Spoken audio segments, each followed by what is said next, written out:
votre émission littéraire, culturelle, musicale, tous azimuts, tous les deux samedis dans le mois, de 18h à 20h en direct de Clin d'œil télévision sur www.it Media Télé.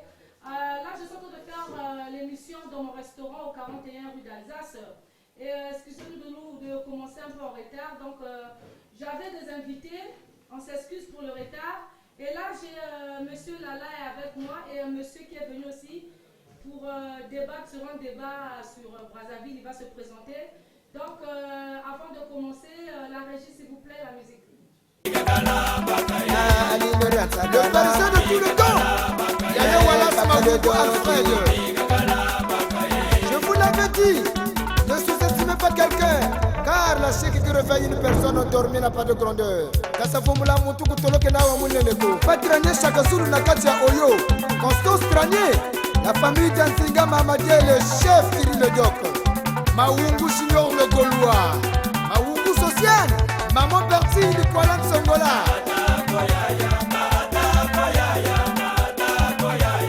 Maman Djangouris, la famille Mouteke Marina la Parisienne.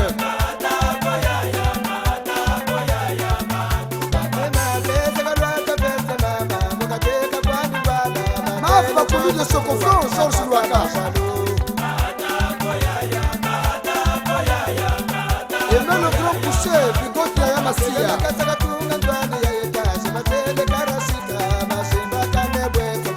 Le président de l'homme Mouila, Château Rouge.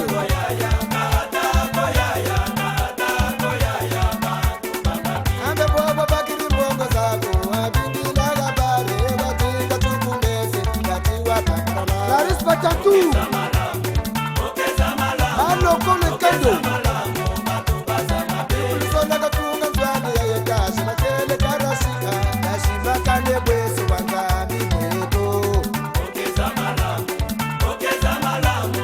André Massamba, le président fondateur.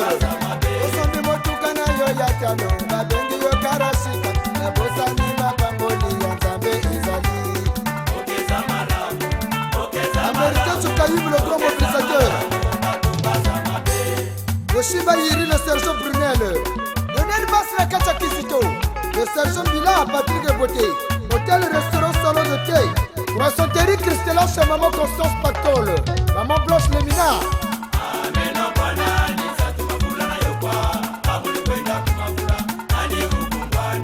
Donald Fleur peut-être. Espace Teresa chez Maman Lisette. Gladys Ligueur.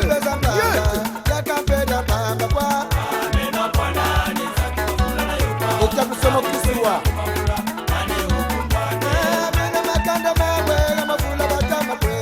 Qui a un Foucault, le grand chauffard. Très chers téléspectateurs, je vous rappelle que j'ai deux invités aujourd'hui et d'autres viendront, ils se sont excusés. Je demanderai à monsieur Lala de se présenter. Venir, monsieur Lala, s'il vous plaît. Donc j'ai commencé à Dieppe, Le Havre, Fécamp, etc. dans tout le département du 76. Et là je suis sur Paris, j'organise des événements, concerts, festivals avec des artistes, etc. Donc je suis venu faire part de mon événement qui aura lieu le samedi 12 mars, spéciale journée de la femme. Donc voilà, c'est pour ça que je suis venu dans l'émission de Nati Evrier. Voilà, tout simplement. Donc alors je vous explique.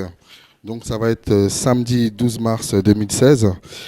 C'est un événement spécial Journée de la Femme. Alors nous aurons, c'est un tarif à 25 € l'entrée. C'est un buffet à volonté qui sera toute la nuit. Nous avons le DJ qui est DJ Tomsko du Tapis Rouge que pas mal de gens connaissent. Voilà, excusez-moi. Et donc c'est à 49 avenue Henri Barbus à Bobigny. Donc, et bonjour, je suis monsieur Gomagui Florent et je suis congolais de Brazzaville. Je suis venu participer à cette émission et parce que les thèmes que vous avez soulevés étaient des thèmes qui étaient probants pour nous et nous voulons peut-être tenir un bon discours avec ça avec vous pour essayer d'éclairer un peu l'opinion publique sur ce qui se passe sur la place de Paris. D'accord. Alors, donc, Le monsieur s'est présenté. Donc le thème d'aujourd'hui, on avait 2 thèmes. Nous sommes en France. Nous sommes les Congolais ou Congolaises de la diaspora. Comme vous le voyez, il y a beaucoup de questions qui se passent chez les gens. On aimerait savoir, monsieur, dites-nous un peu. Ici, il y a beaucoup de Congolais, lorsqu'ils meurent, on ne sait pas si la prise en charge est prise par l'ambassade du Congo. On ne sait pas s'il y a une association ici. On ne sait pas comment ça s'organise. Et surtout ceux qui ne travaillent pas, ceux qui sont en RSA, comment ça se passe, s'il vous plaît? Merci bien de cette question, parce que c'est une question un peu pertinente. Il y a souvent beaucoup de confusion sur cette affaire de rapatriement des corps des Congolais qui meurent sur Brazzaville. Si c'est les invités de télé, ils peuvent rentrer. Si c'est pas eux, bon, c'est pas grave. Youssouf, tu as mes invités? Ah non, d'accord.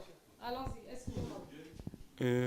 Sur ce thème, je disais entre temps qu'il y a beaucoup de confusion et d'un peu d'incompréhension sur le rapatriement des corps des Congolais sur Brazzaville. Je ne travaille ni à l'ambassade, donc je ne connais pas comment ça se passe. Non plus, je représente non plus une association. Mais selon tout ce qui se passe sur la place de Paris, nous avons comme l'impression que les gens disent que les Congolais, quand ils meurent, ils sont en charge de l'ambassade. C'est chose fausse. Chose fausse parce que nous avons des compatriotes qui sont décédés ici et il y a eu des cotisations entre compatriotes pour rapatrier le corps au pays. Il s'avère que quand vous arrivez à l'ambassade, on vous informe dans le service consulaire que ceux qui ont droit d'être rapatriés étant décédés dans ce pays ne sont que ceux qui ont un titre de séjour de moins d'1 année. Donc, étant congolais, si tu meurs ici et que tu as déjà un titre de 10 ans, excusez-moi, vous êtes abandonné à vous-même, même si vous n'avez pas l'argent. Si vous n'avez pas des compatriotes qui peuvent vous cotiser par-ci par-là pour rapatrier votre corps. Or, à ce qu'on sache, le gouvernement congolais avait décidé un décret qui disait que tout Congolais décédant sur la place de Paris, notamment en France, il était question que son corps pouvait être rapatrié aux frais de l'État. Donc, il y a une représentation. Mais quand vous arrivez sur place à l'ambassade, c'est une autre information. Donc, voilà pourquoi, entre autres, au début, j'ai parlé d'une confusion. On ne sait pas si réellement ce décret existe pour tous les Congolais ou pour les Congolais d'une catégorie qui ont à peine un titre de séjour de 1 année. Mais ce décret, ça a été mis en quelle année?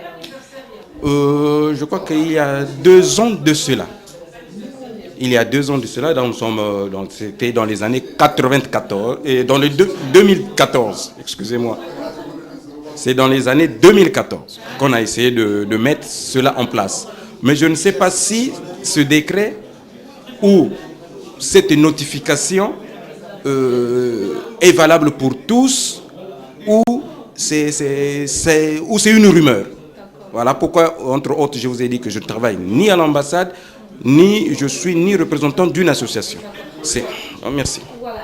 Excusez-moi, on va monsieur permettre un peu la musique, le temps de mettre, voilà. Mais vous pouvez venir.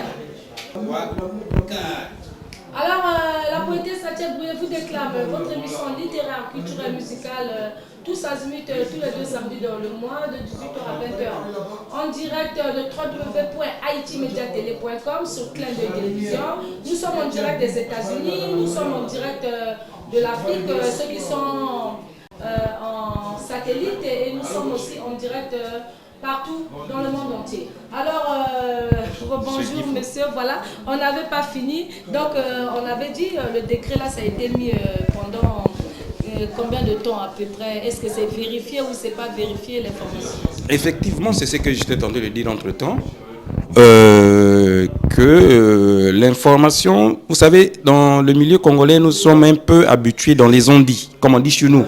C'est-à-dire que les messages, c'est de la bouche à l'oreille. On n'a pas parfois l'information, les gens viennent parfois déformer mal ce qui a été peut-être un projet. Et quand il y a un projet, ça passe de bouche à l'oreille, la personne mal intentionnée vient déjà agiter la population parfois au niveau de la place de Paris. C'est ce qui se passe un peu même au niveau de la politique chez nous.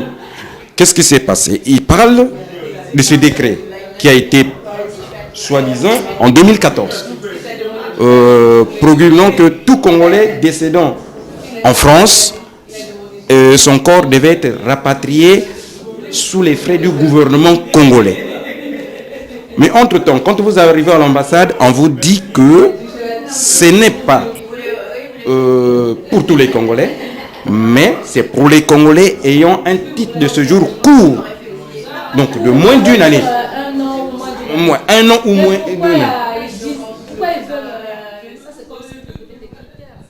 Effectivement, c'est ce qui fait un peu le remue-ménage au niveau de la place de Paris. Les gens pensent qu'il y a d'autres qui sont favorisés et les uns sont favorisés et les autres sont défavorisés. Parce que ce n'est pas le fait d'avoir un titre de séjour de 10 ans que repatrier. Non seulement ça, que tu as des possibilités de te faire repatrier toi-même ou tes parents ont de l'argent. Parce que c'est un problème de savoir quand tu es arrivé dans ce pays, comment est-ce que tu as été accueilli, les démarches administratives que tu avais. Parce qu'il y a des gens, en fait, il faut tenir compte aussi de ça. Parce qu'il y a des gens qui sont restés ici dans ce pays, qui ont plus de 30 ans, mais qui n'ont pas eu la chance d'avoir les titres de séjour.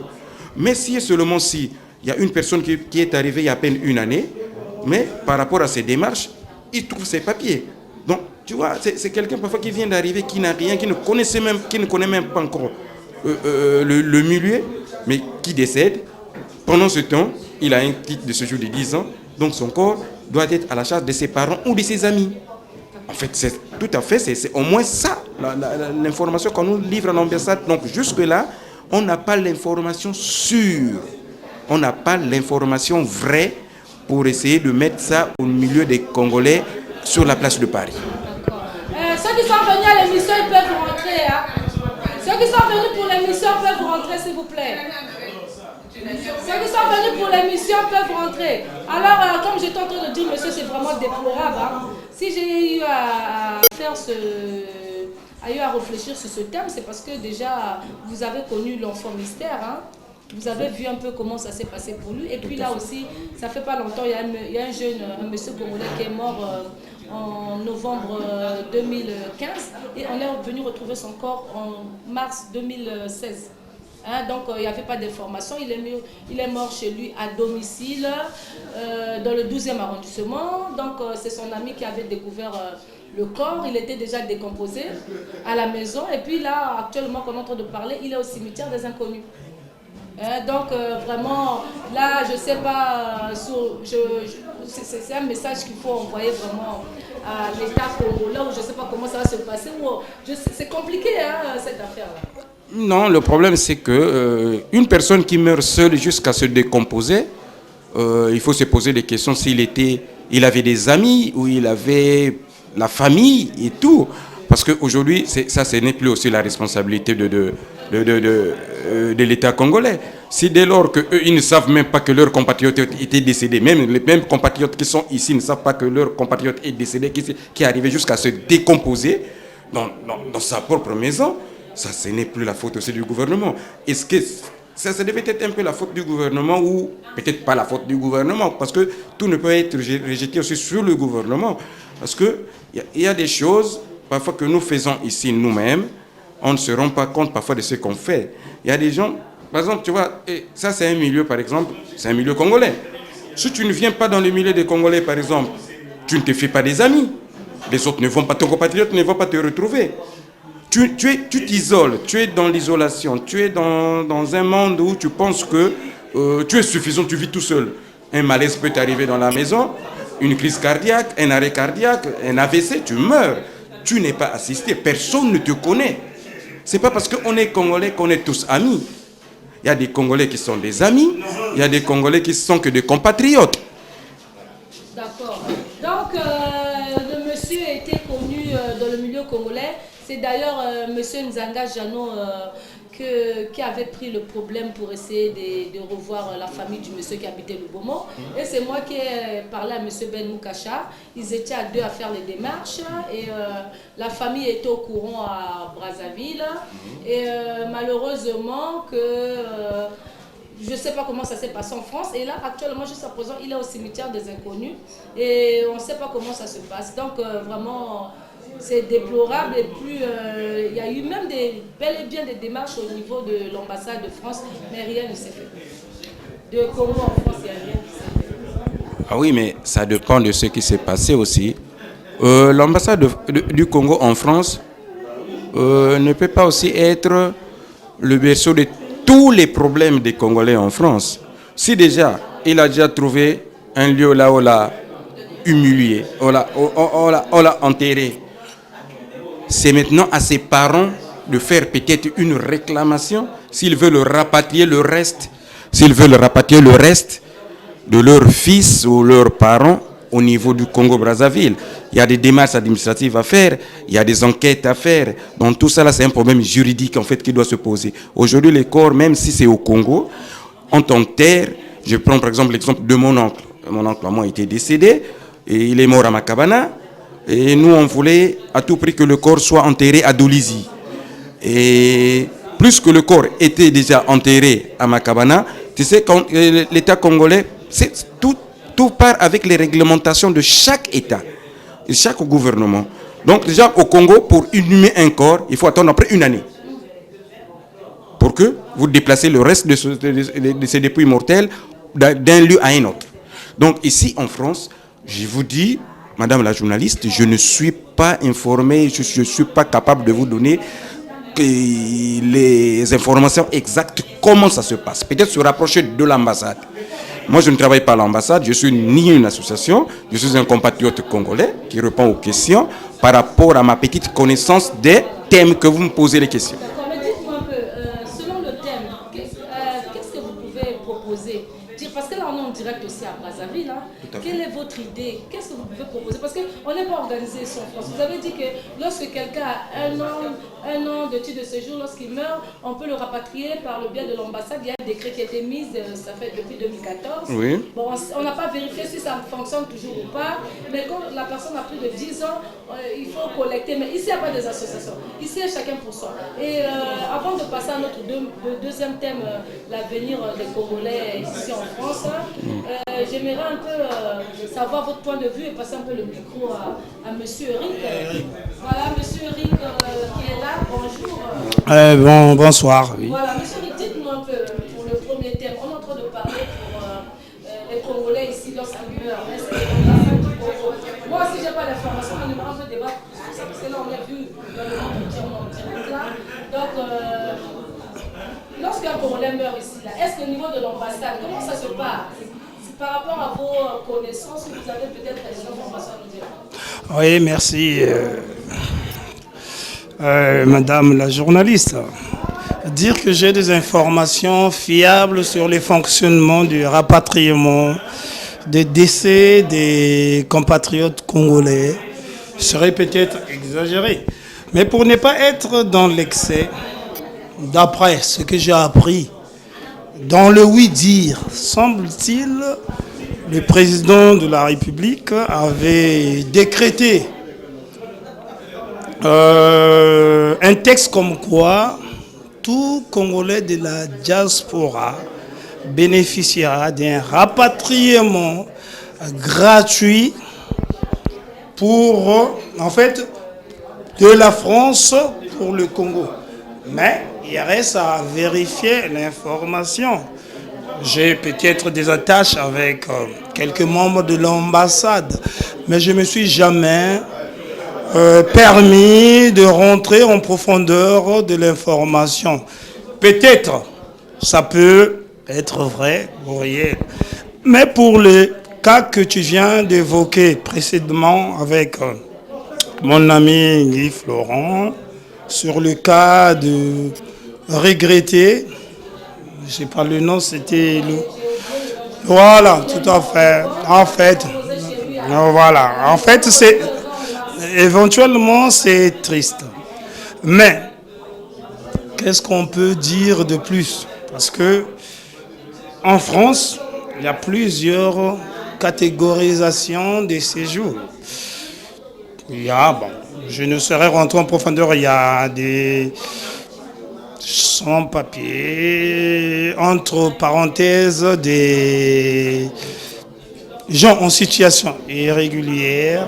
Il y a des gens en situation aussi irrégulière, peut-être qui méconnaissent par inadvertance leurs avantages par rapport à cette situation. Mais moi, ce que je peux dire, c'est un cas, une situation très très épineuse. Moi, je pense qu'il y a des agences habilitées de pouvoir organiser le rapatriement des compatriotes. S'il advient que la personne vient de nous quitter. Pour prendre mon cas personnel, j'ai souscrit à des assurances que je n'étalerai pas en détail. Je sais que s'il m'arrive une situation ici, la communauté congolaise viendra peut-être apporter une assistance morale. Mais pour le reste, l'État français ou les sociétés auxquelles j'ai souscrit ces assurances s'engagera à pouvoir m'assister pour le rapatriement de mon corps, de ma dépouille. S'il arrive que je puisse mourir ici. Pour terminer, je dirais que c'est triste, personnellement, d'apprendre qu'il y a des compatriotes qui trouvent la mort dans un recoin de la France, abandonnés à eux-mêmes. Peut-être jetés dans des fosses, je ne parlerai pas des fosses communes sans épitaphe. Mais ici, on ne parle pas de fosses communes sans épitaphe, puisque le terme convient pendant des situations conflictuelles. Je dirais que enterrés dans les cimetières ou sur une tombe des inconnus. C'est vraiment triste. Si cette situation vaut peut-être cette situation peut-être s'avère réelle, je pense qu'en tant que Congolais, je m'indigne personnellement par rapport à la différence, au souci que je me fais de mes proches de pouvoir vivre cette situation. Merci. Mais dites-nous un peu avant de donner que pensez-vous, qu'est-ce que vous proposez à l'État congolais? On n'est pas organisé à l'ambassade, mais parce que je vais nous parler avec le monsieur qui a dit, lorsqu'on a plus de 10 ans, la dépouille vous débrouillez. Mais lorsque vous avez un an, l'État peut prendre en charge, mais ce n'est pas vérifié par le décret de 2014. Qu'est-ce que vous pensez de... Comment on va organiser ici en France, s'il vous plaît? Tu sais... Je sais que vous n'êtes pas de l'ambassade. Je peux même poser mon micro, monsieur, s'il faut aussi, voilà. Comme c'est un débat. Mais bien sûr, j'aime un peu m'éclore dans ce genre de discussions, surtout quand elles touchent la sensibilité de la douleur. Parce que voir un proche qui vient de mourir très loin de son terroir de natalité me choque personnellement, pour des raisons qui me sont personnelles. Mais ce que je peux proposer, si on peut bien accepter des propositions, ça n'engage que moi. Moi, je pense que l'État congolais, par rapport aux richesses auxquelles nous sommes nantis, serait quand même, en premier lieu, de prendre en charge, le rapatriement, l'organisation de la veillée. De toutes les façons, la veillée, on sait comment ça s'organise. Mais au moins le rapatriement, parce que je me dis, nous sommes dans un pays d'emprunt. Le vrai pleur se déchire au niveau du Congo-Brazzaville. Au moins ramener moi aussi. Si jamais je me trouve dans une pareille situation auprès de mes proches, où l'on va me pleurer, où l'on va me choyer, parce que la mort a pris une autre dimension. Moi, je parle d'une dimension un peu de transfiguration sociétale. Parce que personnellement, je sors d'un cas de décès de mon petit frère. J'ai vu comment l'on pleure des gens. C'est d'abord ramener cette dépouille auprès du soi. Et si on peut organiser une quête pour le défunt, je pense que ça sera d'un grand profit, d'un grand soulagement pour nos familles. Parce qu'aujourd'hui, vu ce que représente la quasi-totalité de nos familles, le rapatriement d'un corps de France au Congo-Brazzaville ne vaut pas 10 francs, ne vaut pas 5 francs. C'est quand même beaucoup de pactole. Je pense qu'on doit réfléchir. Mais l'État, en tant qu'État protecteur des siens, protecteur de ses citoyens et de ses citoyennes, peut s'engager à pouvoir assumer ses responsabilités. Merci. Merci, mais que pensez-vous de ce que M. Eric vient de dire? En fait, ce que M. Eric vient de dire, c'est à peu près dans la même lignée que moi. Mais ça ne serait pas peut-être une contradiction quand il parle, par exemple, lui qui s'est assuré pour son rapatriement et tout prendre. Ce sont les choses que tout le monde ne connaît pas. Beaucoup de gens ne connaissent pas comment ce qu'il faut faire pour prendre ses assurances en cas de décès et tout. C'est ce que M. Eric nous expliquera après. On ne sait pas trop. Ce qui est vrai, ce sont des choses un peu... Par rapport à nos cultures, c'était un tabou. Les gens se disent, même écrire un testament aujourd'hui au Congo, tu vas dire par exemple à un ministre congolais, tu lui dis, monsieur, il faut déjà présenter votre testament, il va te dire, quoi, tu souhaites ma mort? Oui, c'est un peu des choses comme ça. Aujourd'hui, là, dans nos cultures, aller souscrire une assurance décès ou obsèque, beaucoup de gens hésitent. Il y a ceux même qui savent bien comment le faire, mais ils hésitent. Heureux M. Eric qui l'a déjà fait. Mais pour ceux qui ne l'ont pas fait, ou qui n'ont pas les moyens de le faire, parce que, comme il venait de le dire entre autres, qu'il y a 3 catégories. Il y a des sans-papiers. Il y a des gens qui ont des papiers, mais il y a des gens qui ont des papiers, Quand je dis des papiers, c'est des gens qui ont peut-être la nationalité déjà française ou la nationalité européenne. Voilà. Quand je dis ceux qui ont des papiers, ce sont des gens peut-être qui ont un titre de séjour de 10 ans. Ceux qui ont des papiers, c'est ceux que peut-être qui ont des 3 mois de récépissé jusqu'à 1 année. Voilà pourquoi j'ai expliqué papier et des papiers. Quand tu arrives à ce moment-là, vous allez même constater qu'il y a même ceux qui ont la nationalité française ne savent pas comment souscrire une assurance obsèque. Ou ils le savent, mais ils hésitent, ils ont peur.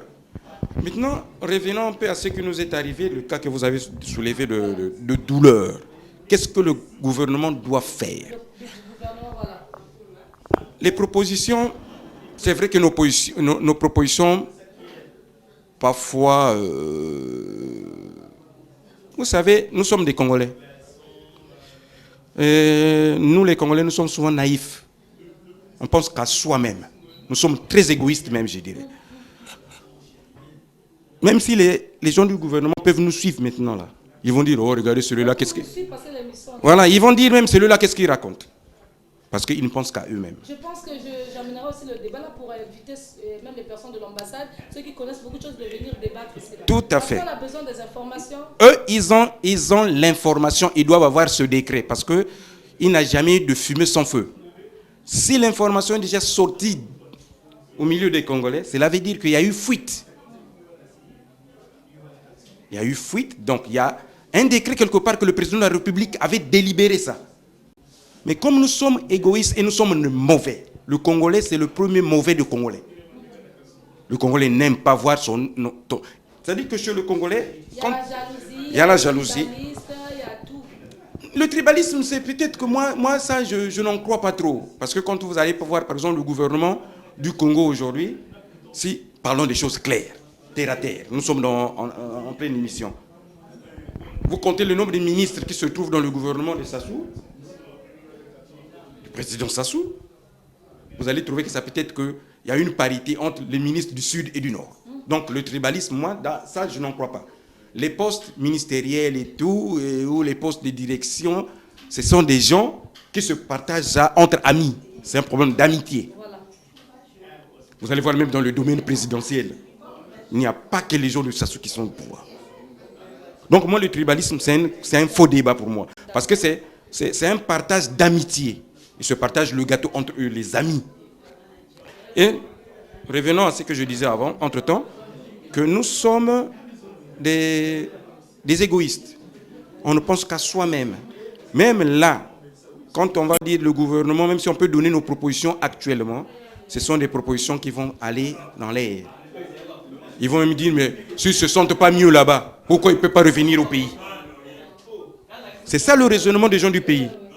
Mais si nous, on avait trouvé notre compte au pays, on ne devrait pas venir ici.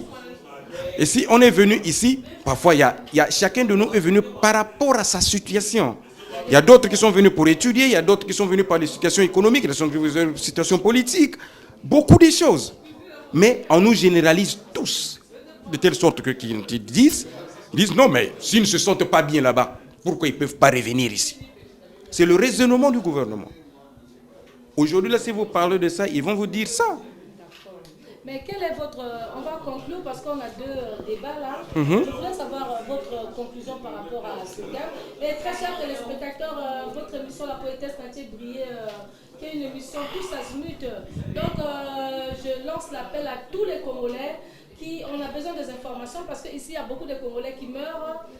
Comme il y a un monsieur qui est mort, là j'ai oublié son nom, il est de Lubomo. Il est mort en novembre 2015 et on a retrouvé son corps décomposé en mars 2016. Et ses parents ont fait tout pour être en contact. Certaines personnes, hein, Ben Moukacha, M. Ben Moukacha, à qui j'avais parlé par le biais de Zanga, et d'autres personnes, ils sont partis à l'enterrement, on a enterré le monsieur au cimetière des Inconnus.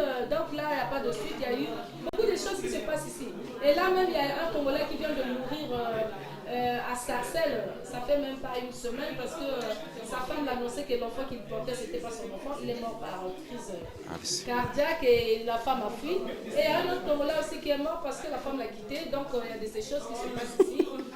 On a vraiment besoin des informations. Donc pour continuer notre deuxième débat, je demanderai à M. Eric de conclure le premier débat. Et aussi, vous pouvez le micro. Et M. Eric va conclure le premier débat avant de continuer notre thème. Je voulais en fait conclure. Je voulais tout simplement dire que par rapport à nos propositions, il serait souhaitable que le décret soit vraiment, si décret il y a, que le gouvernement publie le décret, que ce soit à la portée de tous les Congolais qui sont à la diaspora. Ne nous prenons pas comme des adversaires politiques parce que nous vivons en Europe. Nous sommes en Europe pour chercher notre vie, notre gain. Si on l'avait trouvé au Congo, on devait se retrouver au Congo. C'est tout ce que je peux demander. C'est en fait une mesure d'indulgence qu'on demande aux hommes forts. Quand on parle des hommes forts, c'est le gouvernement. On n'indexe personne. On sait que le président lui-même a cette volonté de le faire. Mais quand il fait des choses, c'est souvent, il doit aussi savoir que des choses se passent dans les tiroirs. Tout ce qu'il écrit, les gens pincent dans les tiroirs. C'est son entourage. On lui salit sans parfois qu'il se rende compte. Mais comme il n'a pas la possibilité de contrôler le tout, il fait confiance aux gens, que ces gens-là prennent quand même ce que ce monsieur-là met à la disposition de sa population. C'est gratuit. Publier un décret, ça se passe comme ça, et que nous prenons connaissance par rapport à nos droits ici. Qu'est-ce que notre pays pense à nous qui sommes ici? C'est notre droit de le savoir. Mais quand vous arrivez dans l'institution qui est notre territoire, qui est l'ambassade, c'est un tabou. On ne sait pas chez qui. On va vous dire. On ne sait pas si c'est au consulat ou à l'ambassade. Je dis qu'on vous balance. Vous ne savez pas là où ou à qui trouver la bonne information. Voilà ce que je voulais dire. Ok. Avec vous pour faire le deuxième débat, c'est intéressant parce que mes invités de débat sont partis. Monsieur Eric, comment va conclure? Pour conclure, je dirais, comme je l'ai dit précédemment, pour ne pas rentrer dans les excès de mots, on a quand même une petite parcelle de connaissances sur la géographie, la démographie, la richesse du Congo. Mon professeur d'économie m'avait appris que le Congo c'était un pays à revenus intermédiaires. Je pense que nous le démarrons encore, à moins qu'il y ait, je ne sais pas, falsification des processus et d'options d'appartenance macro et microéconomique. Mais voir un Congolais mourir ici et délaissé par la communauté qui ne fait que se corser, se renforcer, je trouve ça un peu désagréable. Je parle en fonction de associations qui pullulent, des associations entre griffes qui viennent en entraide à la diaspora ou aux membres de la diaspora. Donc au-delà de cette association, parce que ces associations éventuellement sont réglementairement structurées, parce qu'il y a des engagements, il y a des apports, des gages et des avantages. Dès lors que tu n'es pas membre, apparemment tu ne peux pas bénéficier de leurs avantages.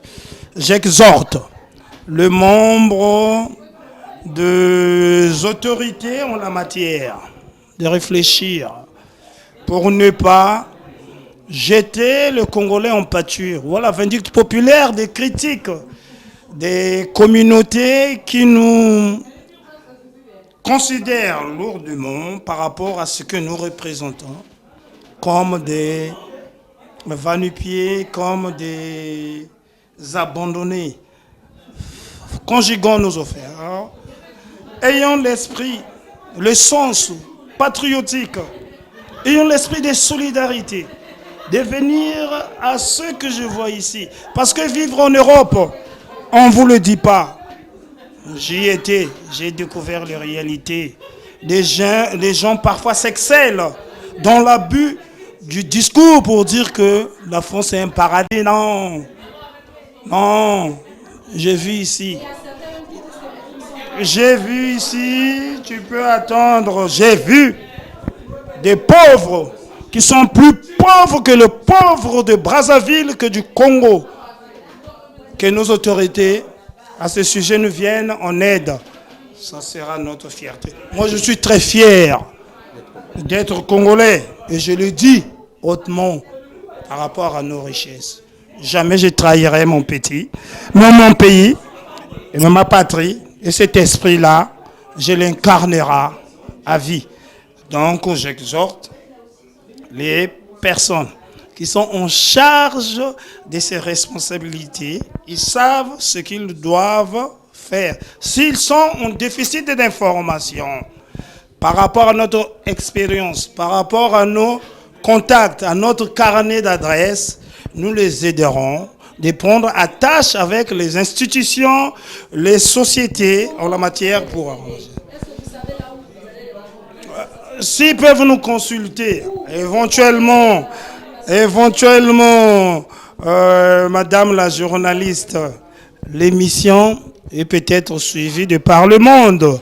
Tu es une journaliste, pas des moindres, parce que les échos, même avant que puissent se découvrir, mais parvenez à l'oreille, ils prendront attache avec vous et vous reviendrez vers nous pour qu'on puisse baliser les chemins afin que ce désastre, afin que cette hécatombe ne puisse plus frapper le peuple congolais. Et je suis fier de la patrie du Congo.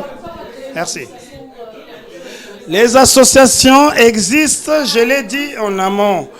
Voilà pourquoi j'ai dit, au-delà des structures existantes, parce que ces structures-là sont conditionnées par les statuts et les règlements intérieurs.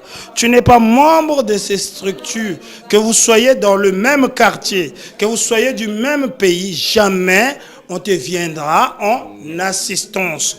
Moi, j'exhorte l'au-delà des structures associatives des ONG.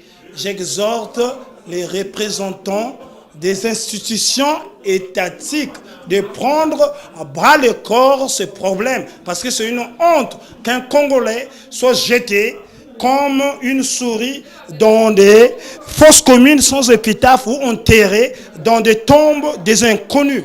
Je ne veux pas que ça puisse se récidiver. Gardons l'honneur du Congo et que le Congo puisse resplendir dans sa grandeur et la générosité et la solidarité soient au cœur de nos préoccupations. Merci. Merci. Voilà, très chers téléspectateurs, nous allons prendre une pause de la musique avant de continuer notre deuxième débat pour les Congolais. Merci. Boutique d'habillement Mode Fashion, avenue de la Paix à Brazza.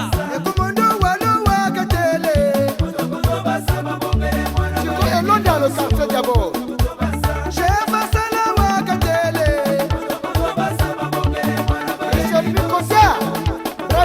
Maxime, garage qui peut te fils na barrage. DJ Soro, DJ Fridas, DJ Funky, Sanchimo, King Monas, Lionel Bass na kata kisiku. Poto basa babongele mwana baeni loso, poto basa.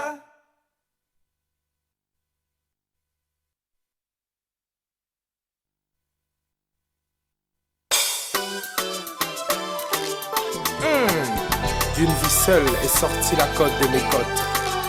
Il vit que cela était bon, Paul Sita et Graston. François Sita et Anne Bantimba, écoutez Golgotha chante. Misolanga eboya kolula kitokwa mibali na mokili. Matoi nanga na kangara na boya bajutama mibali. Motema nanga esepona Paul Sita. Flonchard Ibarra.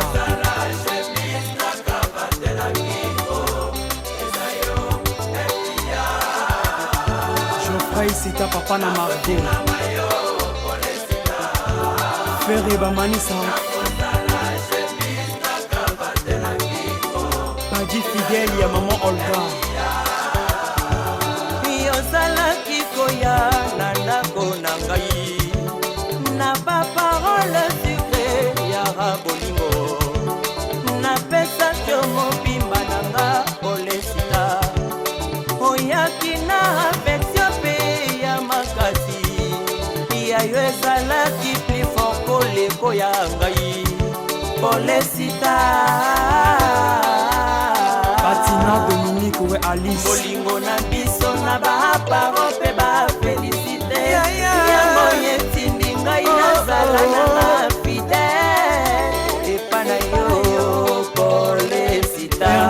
yone ya liboso pe ya suka ye oavugla miso nanga na mona mibali misusu te yone parapluie nangara na tango ya mvula soki baluki lion bakozwa ye na zamba soki baluki mbisi bakozwa ye na mai yo katoli François Sita pesi na bino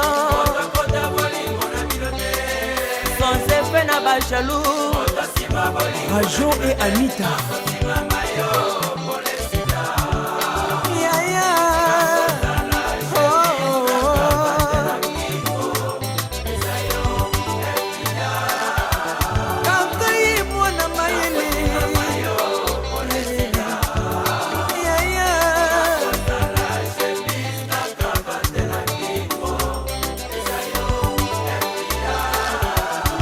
Renamio Pascal, Maman José, Henri Osebi, ya maman Osebi. kolinga mobali oyo asala nano vite soki ezalaka pasi Christian okuna lider kola azali soki obwakeli yango maite yeko.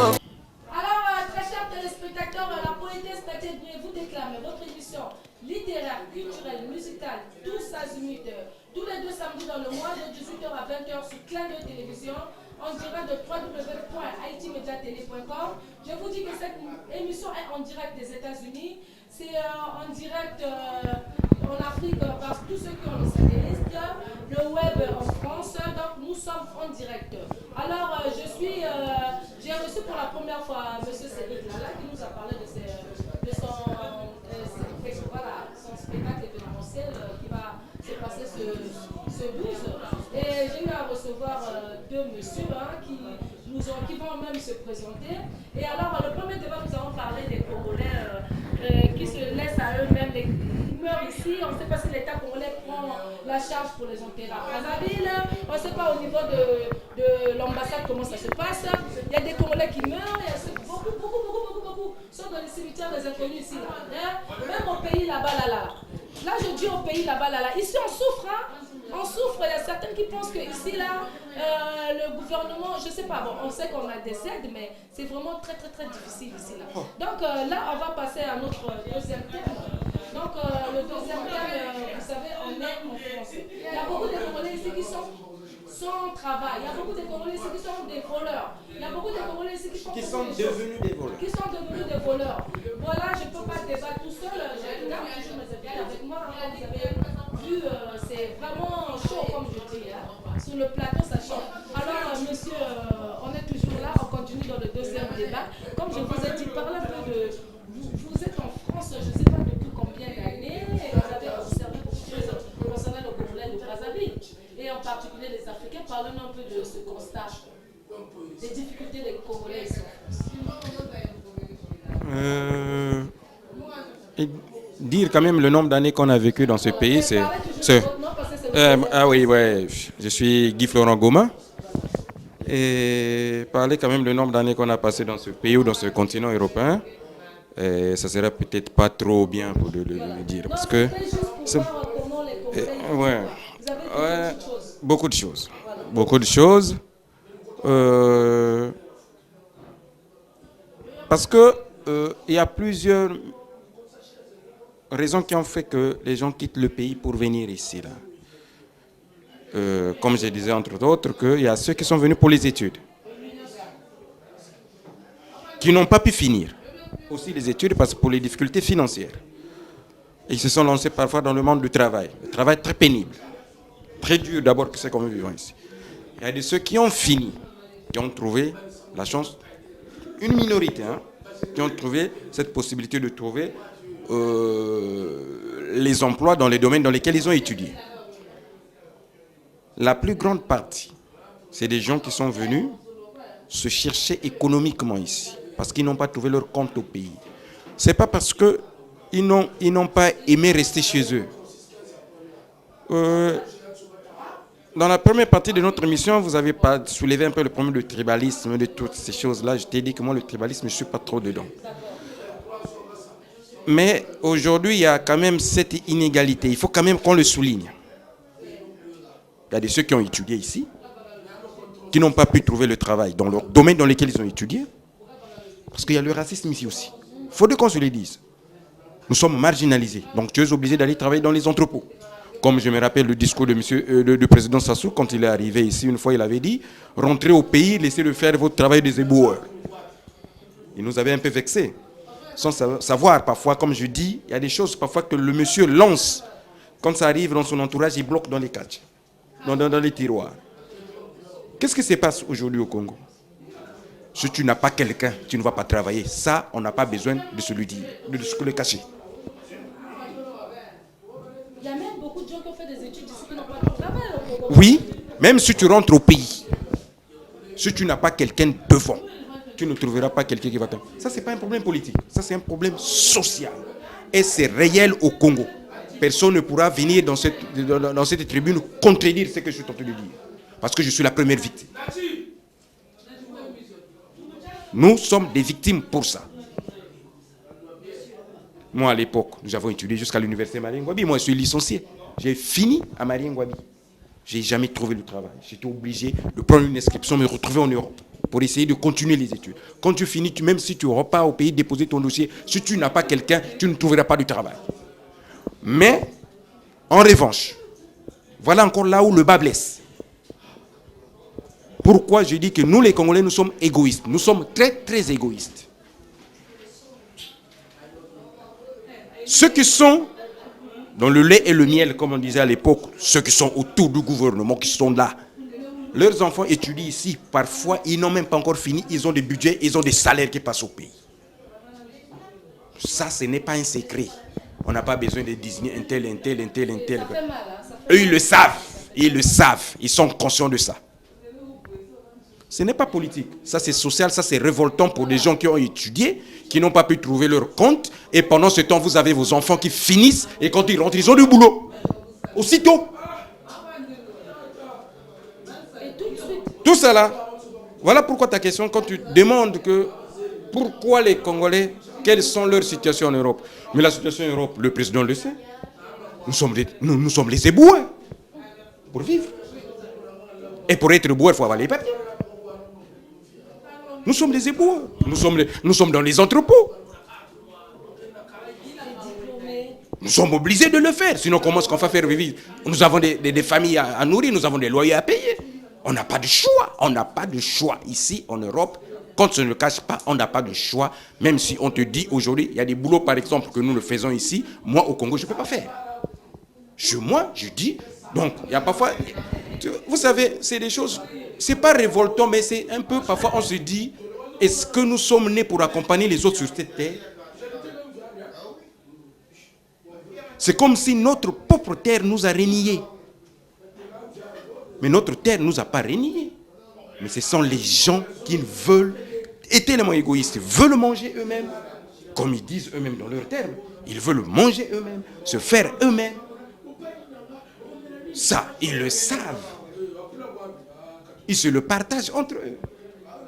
Si aujourd'hui on fait le recensement des fonctionnaires congolais réellement, un à un à son poste, par surprise, la fonction publique va se décongeler. Parce on va trouver au moins 20% des Congolais qui n'ont jamais travaillé, mais qui ont des salaires. Et qui n'ont jamais fait des études. Jamais. Jamais. Ça, ils peuvent dire tout ce qu'ils veulent, ils peuvent se défendre. Vous avez soulevé tout à l'heure que lorsqu'on ne connaît personne au gouvernement, on ne peut pas trouver du travail. C'est clair. Si tu n'as pas un parent. Un de mes livres que je viens d'écrire, que j'ai écrit un livre sur la jeunesse. Moi-même, j'ai vécu ça en Gangue-Edouard. Les enfants des grands messieurs là, ils sont tout absents. Et après, les papas viennent donner les Madé Swabana. Ils sont admis. Les Madé Swabana, pour ceux qui ne savent pas, les Madé Swabana, ce sont l'argent. Ils viennent donner au directeur, on fait pousser ses enfants. La corruption. Et pendant ce temps, la corruption. Pendant ce temps, les enfants des gens... de basse classe. Voilà, basse classe, qui lisent dans les notes pétioles, qui souffrent. Ils ont des examens, ils ont des diplômes, ils font rien du tout. Mais les enfants des politiciens de Congo-Brazzaville, là, souvent c'est des têtes vides, je le dis parce que moi-même j'ai vu. On les pousse parce que leurs papas sont bien placés. C'est pas bien. Il faut qu'on dénonce ce genre de choses. C'est pas bien ça. Regardez comment le cas du monsieur, il a fait ses études, il n'a pas trouvé ce qu'il a eu à avoir, et il est ici en Europe, et après, voilà. Et après, on dit aux Congolais de revenir encore là-bas, mais pour faire quoi? Pour rester là, jouer les dames. Allez vendre les pains au beurre, les pains beurrés. Et puis, on va commencer à se moquer de toi. Le problème, c'est quoi? On s'en fout de tout ça. Mais nous, on commence à s'en fout. Ils sont nombreux, les soldats du Nord, à Paris. Mais l'exemple, il faudrait aussi prendre la revers de la médaille. Ce n'est pas aussi tout le monde qui a étudié qui est ici qui traîne. Il ne faudrait pas aussi qu'on donne toutes les responsabilités au gouvernement. Il y a des gens qui sont venus ici par aventure, comme on dit chez nous, qui étaient taxés au pays, qui ne savaient pas lire et écrire, qui se retrouvent ici aujourd'hui. Ils vont passer de jour au lendemain se moquer du gouvernement, parce qu'il est ici. C'est les milieux que nous connaissons tous.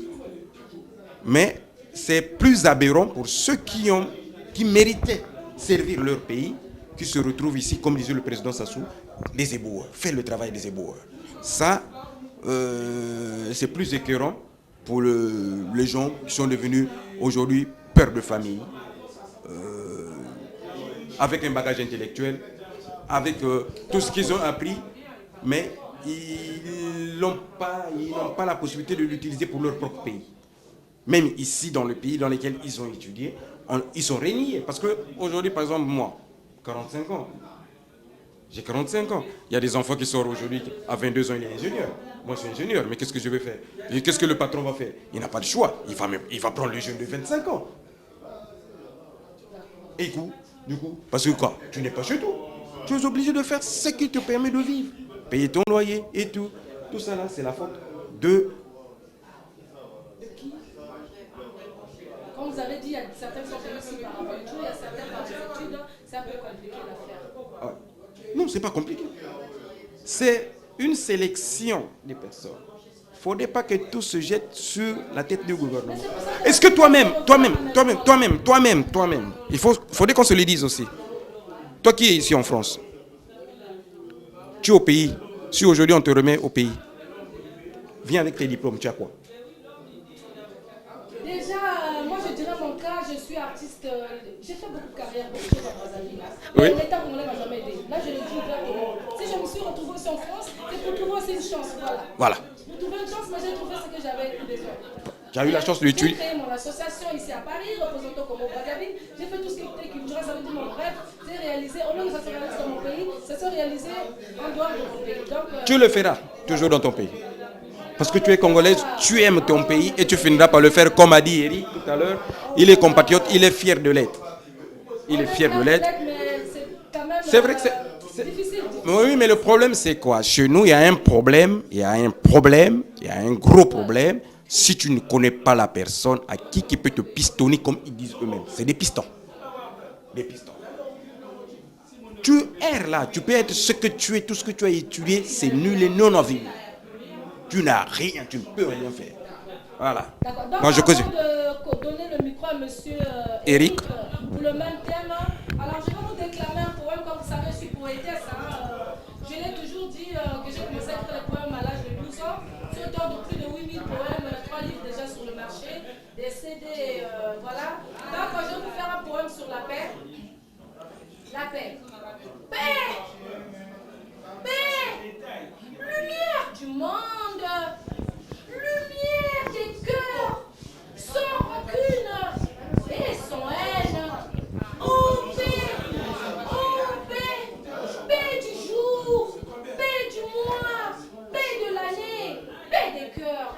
Tous unis dans cette paix, œuvrant pour l'unité, pour la fraternité, pour le bonheur, pour l'avenir de nos enfants, tous portant la couleur de paix, notre monnaie, notre visage, exprimeront le signe du bonheur.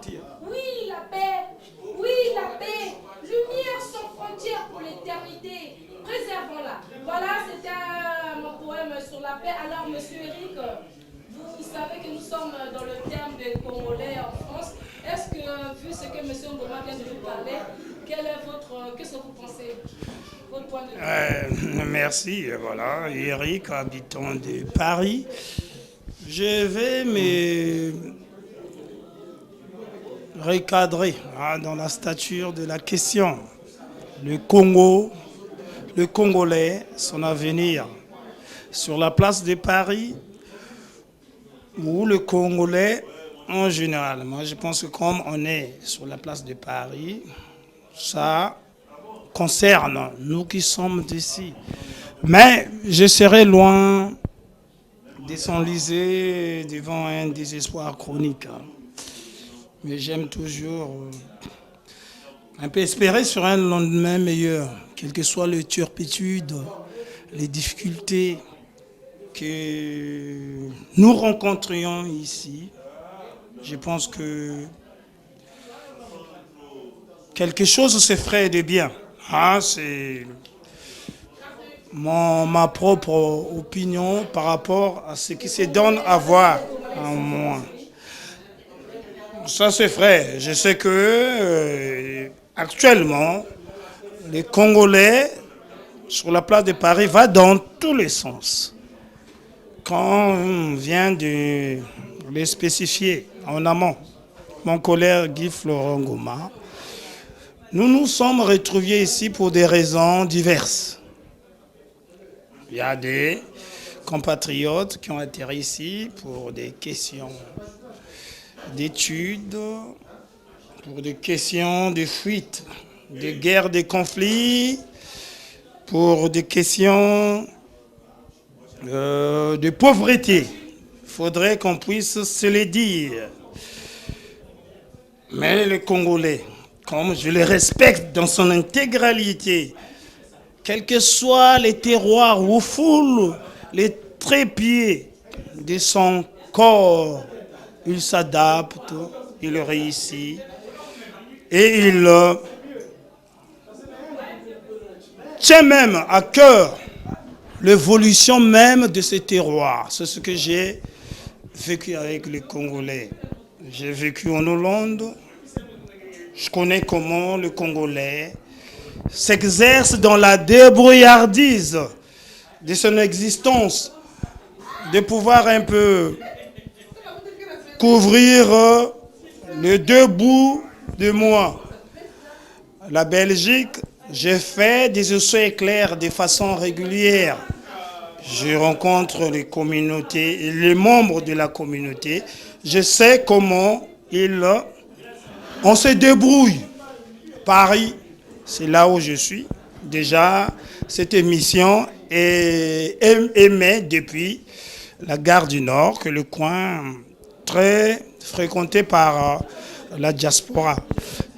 Mais comme je l'ai dit tantôt, je ne m'enliserai pas devant ces désespoirs chroniques. Mais je m'interroge. En fait, je me pose des questions. Est-ce que la situation du Congo, qui paraît un peu calamiteuse, pour l'instant, qui paraît un peu calamiteuse, parce qu'elle n'est pas d'or. Parce qu'il a évoqué éventuellement ce qui crée des sujets, des risées, des critiques, des controverses que nous soulevons des cartons. En fait, en profondeur, nous ne soulevons pas des cartons puisqu'il n'y a pas de sous-métiers. J'irai quelques-uns. Moi, je suis par exemple agent logistique. Je sais ce que j'ai fait. La logistique, c'est un domaine très vaste. Éboueur, je dirais non. Le dire, c'est tenir un discours légèrement social et légèrement politicien. Parce qu'un éboueur contribue à l'évolution, à la stabilité, à la propriété de sa ville, de son pays. Je ne vais pas rentrer pour ce qui se passe au niveau du Congo. Mais je peux quand même néanmoins évoquer un aspect qui ronge mon cœur et qui m'interpelle consciencieusement. Si je peux bien réfléchir aussi, ça suscite un sentiment d'insurge, de révolte. Le Congo tel qu'il se présente actuellement vit une situation de corruption endémique. Quand la corruption atteint le seuil de l'endémie, ça devient un autre problème. Pour ne pas rentrer dans les profondeurs, puisque les profondeurs appellent les profondeurs de la fonction publique, n'ayons pas les éléments de fiabilité. Je ne sais pas trop comment ça se passe. Je pense que c'est triste pour des gens qui ont été envoyés ici avec bénéficiant des bourses de l'État. Après l'expiration de leur cursus, se retrouvent en quelque sorte jetés en pâture, avaler la poussière ou affronter l'hiver parisien, je trouve ça un peu triste. Parce qu'on ne mérite pas ça. Oh, c'est peut-être en termes d'anecdote, mais c'est une réalité. Des docteurs qui sont sortis chez nous de l'INSA, qui se retrouvent vigiles dans des grandes distributions, dans des supermarchés. Je trouve ça un peu hallucinant et désagréable en fait. Allez-y, monsieur. C'est là où parfois je me dis qu'on n'est pas en accord avec moi. Parce que quand je parle du travail des éboueurs, c'est pas moi qui l'ai dit, c'est le Congolais le plus haut qui l'a dit. C'est monsieur qui dit ça. À quel moment il l'avait dit? Parce qu'il avait décollé à tous les Congolais de l'entrée. Parce que vous avez du travail chaud. Quand tu prends l'exemple tout à l'heure, tu dis un médecin qui se retrouve vigile. Il n'y a pas qu'un médecin, il y a même des officiers, des ronrons, des colonels que je connais, que j'ai tel nom, vigiles, qui ont servi dans l'armée nationale congolaise. Cela, c'est un autre cas de figure. Nous sommes en train de parler des Congolais civils. Parce que si tu as déjà servi ton pays, cela veut dire que tu repartiras. Il suffit d'aller faire la prison comme ils disent. Ça, c'est les armes de l'armée. Ils peuvent repartir. Nombreux sont rentrés. Les officiers de l'armée sont rentrés. Moi, je ne suis pas politicien, je ne suis pas de la politique. Dans ce domaine de l'armée, on touche les civils. On est en train de parler du cadre social ici. Les Congolais de France qui errent ici à Paris, quel est leur devenir? C'est ça le thème. Dans ce thème, j'ai évoqué qu'il y a des Congolais qui sont venus pour les études, il y a des Congolais qui sont venus pour les raisons sociales et économiques, il y a des gens qui sont venus ici pour l'aventure. Quand on prend le premier cas de figure, ceux qui sont venus pour étudier, peu de gens qui ont fini leurs études, parce qu'il y a d'autres qui n'ont pas fini pour cause des moyens. Ils n'ont pas pu finir parce qu'ils n'ont pas pu financer les études universitaires. Donc du coup, ils se sont retrouvés dans le monde du travail. En se lançant dans le monde du travail, il faut des petits boulots. Des boulots qui ne plaisent à personne. Ça, il faudrait se le dire. Moi, je ne me plais pas de faire ce que je fais ici. Je préférais rester chez moi. Mais je me dis que mon pays m'a en quelque sorte renié. Parce que je n'ai pas quelqu'un qui peut. Peut-être le moi est haïssable. Je ne parle pas de mon cas, je ne plaide pas ma cause. Je parle en termes des Congolais en France. Quand tu dis par exemple un médecin qui se veut vigile, entre-temps tu dis qu'il n'y a pas de saut métier. C'est paradoxal. Il n'y a pas de saut métier. Il y a des sauts métiers. C'est comme si aujourd'hui vous dites que l'habit ne fait pas le moine. Celui qui l'avait dit parce que ce jour-là il n'était pas bien habillé. Il n'y a pas de saut métier, il y a des sauts métiers. Tu t'imagines, tu as le bac plus 7. Tu te retrouves vigile, tu te rends compte. Ça, c'est ce qu'on appelle des circonstances de la vie. Tu es obligé de le faire pour vivre. Éventuellement, mon frère, nous sommes dans une société qui traverse une crise exceptionnelle sans précédent. Il y a pléthore des informaticiens, des médecins, des éboueurs même, par rapport au domaine de prédilection. Mais si je m'arrête à la question qui a été soulevée, je me dis, j'ai toujours positivé dans ma vie. L'avenir du Congolais sur la place de Paris. Je suis d'accord avec vous. C'est comme lui. Mais laisse-moi. Tant qu'il y a vie, il y a l'espoir. Mais bien sûr, voilà. Bien sûr. On ne désespère pas. Mais bien sûr. Mais moi. Mais dire que il n'y a pas de solution. Voilà. Merci, je te comprends. Mais au moins, par rapport à notre pays, je pense qu'on ferait mieux d'éviter cette hécatombe qui commence un peu à cisailler, à prendre le Congolais en étau sur la place de Paris. Dès qu'il rentre au Congo avec ce qu'il a eu à emmagasiner ici en termes de compétences, d'expérience, il s'affirme, il évolue, il s'est fait un nom. Je pense que, comme je l'ai dit tantôt nos autorités, je les invite de s'exhorter, s'ils nous écoutent, de réfléchir quand même, d'éviter cet égoïsme. Qui nous ouvre les portes. Cet égoïsme qui les incarne, cette méchanceté de ne pas vouloir que X vienne en quelque sorte me concurrencer, me challenger par rapport à ce que je suis. Car, sans être d'une franchise inquiétante, il y a des autorités, il y a des ministres qui ne méritent pas leur poste ministériel. Ça, j'ai des éléments d'appréciation et d'information pour les confirmer. Mais comme ce sont des postes qui relèvent de la gouvernance politique, je comprends.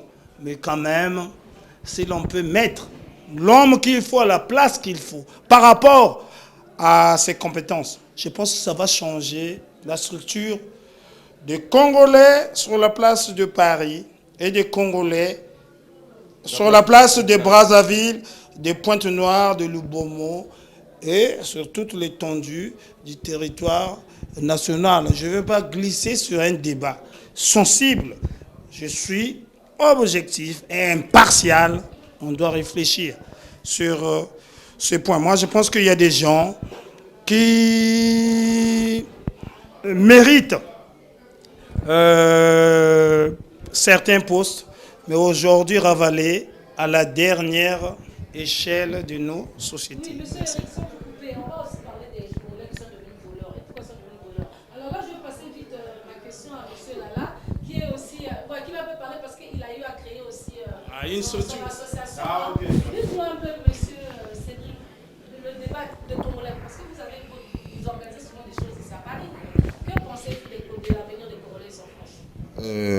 Écoutez, en tout cas, de ce débat-là, ce que j'ai à dire, moi, c'est que j'ai vraiment écouté mes grands frères qui sont ici à mon côté. Moi, je suis un Congolais qui est né en France. Je ne connais pas vraiment spécialement les choses vraiment fondamentaux, réelles dans ma culture africaine, congolaise. La seule chose que j'ai à dire, pour moi, à ce que je vois de la vie de tous les jours, c'est que nous sommes un pays qui est quand même en retard parce que y a un manque de sérénité, on n'est pas vraiment soudés. Alors, moi, je voudrais ajouter ceci, c'est-à-dire que en tant qu'organisateur d'événementiel et puis j'ai fait pas mal de choses, fait des associations. Je vais vous faire une petite anecdote très rapide. J'avais une association sur l'insalubrité Humanité Salubre Africa pour le Congo. Je suis jamais parti, mais par rapport à ce que j'ai vu dans mon pays, question environnementale, et du coup, je me suis dit de créer un projet. Alors, j'avais des ingénieurs français, mais c'est des gens qui étaient sur Rouen, qui étaient vraiment anti-politiques, on va dire, parce que voilà. Et donc, nous voulions créer, en fait, des incinérateurs. Donc, c'est des machines pour essayer de brûler les déchets au Congo, parce qu'au Congo, il y a beaucoup d'insalubrité. Je n'ai pas encore fait de tour à Brazzaville. Mais c'est au niveau du projet qu'on voulait vraiment faire pour le Congo parce qu'on a vu qu'il n'y en avait vraiment pas et que c'était un peu difficile. Alors j'avais des ingénieurs pour créer ce projet. À travers les incinérateurs qui brûlent les déchets, à travers ça, ça crée de l'électricité. Et à travers cette électricité, nous pouvions donner des revenus au sein de la population. Alors, voilà, exactement, pour le Congo. Alors, nous étions prêts à partir avec toute une équipe. J'étais responsable du projet. Nous étions une trentaine de personnes. Bon, à titre d'information, j'étais le seul noir. Il y avait 30 Français blancs qui voulaient faire partie de ce projet-là pour aider le Congo. Alors, au dernier moment, on a eu un petit souci en disant, ben, il y en a qui m'ont dit, non, mais Cédric, stop, tu ne peux pas y aller. Tu vas arriver au Congo, qu'est-ce que tu vas proposer?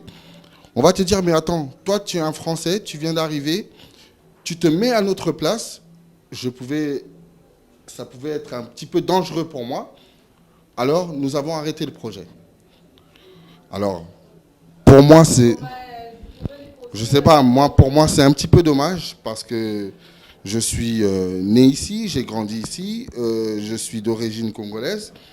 Moi, personnellement, ma vie, c'est pas ici, c'est pour aider notre peuple par rapport à...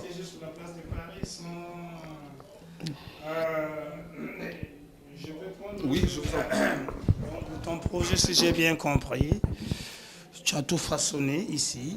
Jamais tu as mis pied au Congo pour une étude même de faisabilité. En fait, j'ai eu des collègues qui allaient au Congo, qui Ouais. ont fait part De leur point de vue de ce qui se passait là à travers ça. Bon. Nous, on a voulu soutenir. Non, rapidement, qu'est-ce qui t'empêchait en tant que Congolais, puisque tu te reconnais de cette identité, de faire un saut éclair pour aller s'assurer des réalités pratiques du terrain? Mais écoutez, ce projet-là, en vous disant vrai, je ne sais, en tant que vous êtes mes grands frères, peut-être que en tant que petit frère, je me trompe un petit peu parce que étant né ici, j'ai pas vraiment des connaissances par rapport à vous. Mais nous, en fait, ces gens-là, ils s'appelaient des roots, en fait. Ce sont des gens qui sont vraiment pour l'Afrique, les Africains, mais sans rentrer dans la politique, puisque ça rentre quand même. Il faudrait quand même une autorisation de politique avant de faire ces choses-là. Donc je ne sais pas si je dis vrai. Et donc j'ai arrêté le projet. En tant qu'organisateur d'événementiel ici en France, je connais pas mal d'artistes, donc nous faisons des festivals, des concerts, beaucoup de choses. Tous les billets d'entrée qu'on allait avoir, c'était pour le Congo, pour créer ce projet-là. J'ai voulu appeler des grands artistes qui sont vraiment connus pour vraiment montrer qu'il y a de l'insalubrité au Congo et puis aider les gens au Congo à travers ça. Dans chaque petit village, nous ramenons du matériel comme des tractopelles, des camions de poubelles, etc. Donc, nous voulons tout propager vraiment dans le Congo. Et c'est vraiment dommage que je n'ai pas pu réaliser ce projet. Mais c'est pour dire en gros qu'il faut, en tant que Congolais qui est ici en France, de vouloir faire les choses et d'aller de l'avant. Nous ne sommes pas soudés par rapport à d'autres pays. Ça, c'est vraiment regrettable, d'une part. Parce que le Congolais, un exemple tout bête encore en parlant de moi-même, aujourd'hui je suis conseiller indépendant en immobilier. Personnellement, quand je parle avec un Congolais, ce Congolais me voit une personne extraordinaire, or que c'est quelque chose que lui-même pourrait faire. Ils ont peur de s'engager sur certaines choses, comme par exemple le Congolais qui est aujourd'hui, ça fait 20 ans, 30 ans qu'il est en France, et ce Congolais habite dans une maison avec propriétaire. Or que ce Congolais-là pouvait faire un crédit immobilier, faire un crédit immobilier en 15 ans et il devient propriétaire. Donc c'est des petites choses qui fait que au jour d'aujourd'hui, c'est un peu regrettable que le Congolais n'ose pas aller de l'avant vraiment. Parce que, moi je suis un jeune qui est né ici, grandi ici. Bien avant ça, j'étais maître d'hôtel, donc dans la gastronomie française. J'ai rencontré Bernadette Chirac et Monsieur Jacques Chirac en Corrèze. J'étais dans un institut qui s'appelait Fondation Georges-Claude Pompidou. C'était une école hôtelière. Et donc du coup, je vois qu'en tant que Congolais, je suis un jeune homme qui vraiment va de l'avant. Et le Congolais a vraiment peur de s'engager et c'est vraiment regrettable par rapport à ça. Donc voilà.